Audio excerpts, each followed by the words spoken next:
une question que je me suis vraiment posée. C'est arrivé naturellement. Alors, il y a quand même une chose que je dois vous dire, c'est que au tout début, hein, quand j'étais toute jeune, j'avais un peu une appréhension avec maman, parce que c'est un peu lié à mon histoire hein, personnelle, en lien avec justement mes parents, que j'ai pas, on va dire ma maman que j'ai pas, que je connais pas.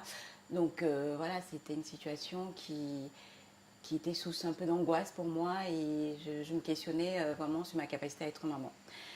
Et puis voilà, je me suis mariée, donc j'ai rencontré mon compagnon, on s'est mariés, et puis c'est arrivé naturellement. Lorsque j'ai eu mon enfant, donc je me suis dit, ah, moi aussi, je suis quand même en capacité d'avoir un enfant. Donc, c'était quand même une satisfaction. Après, il y avait cette inquiétude, est-ce que je vais pouvoir être une bonne mère? C'est la question que j'avais toujours, qui me taraudait. Est-ce que je pourrais être une bonne mère?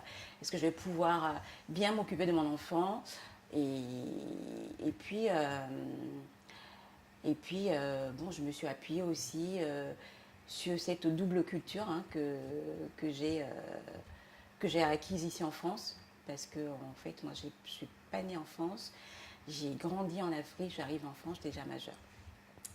Et donc, à partir de là, je me suis appuyée justement sur les professionnels de la petite enfance, à la PMI, pour apprendre comment bien s'occuper d'un enfant. Mais je me suis aussi appuyée sur aussi l'expérience des cousines hein, qui ont eu des enfants. Pour moi, être une bonne mère, c'est une maman qui est à l'écoute de son enfant, une maman qui est disponible pour son enfant.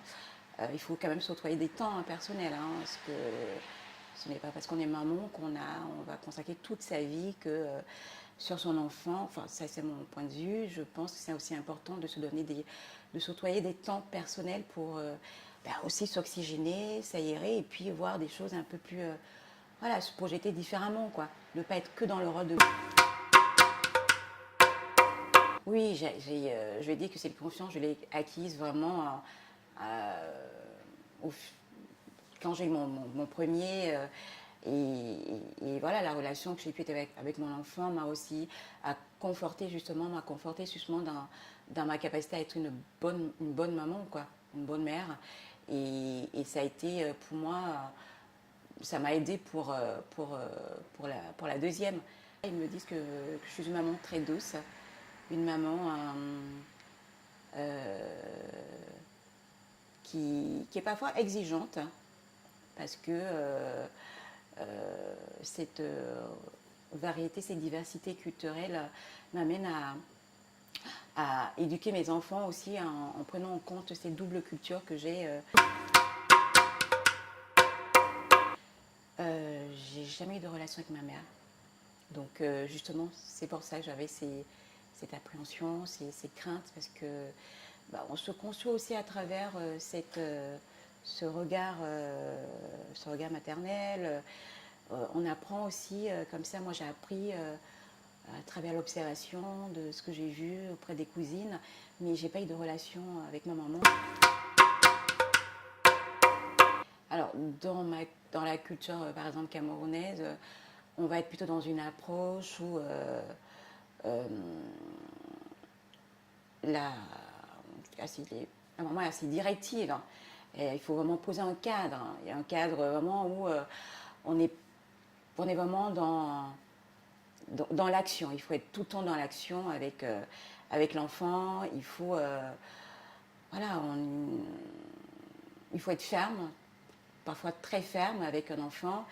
Ce que j'ai pas souvent trouvé dans la culture européenne, où je pars du principe qu'il y a une sorte de liberté qui fait que parfois, voilà, on laisse la parole à l'enfant, ce qui est important, c'est vraiment hyper important.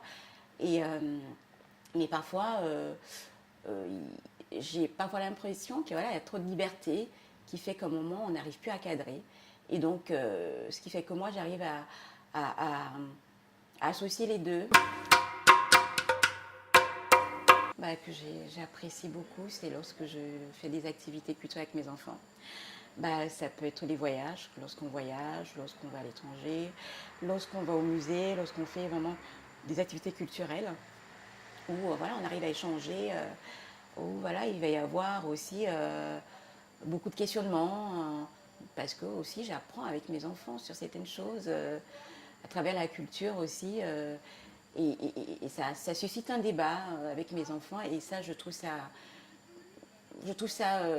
génial. De, pour moi, le partage, c'est important. C'est le partage déjà entre eux, entre les deux, et puis aussi envers les autres qui ne sont même pas de la famille, et d'être vigilant et de vraiment d'être dans le partage avec les autres, quoi. Ce que j'aimerais dire à mes enfants, c'est que voilà, je suis fière d'eux, que je les aime beaucoup, beaucoup, beaucoup, et vraiment qu'ils s'éclatent dans la vie, qu'ils profitent, qu'ils fassent tout ce qu'ils ont envie de faire, tout en étant vigilants. Pour moi, c'est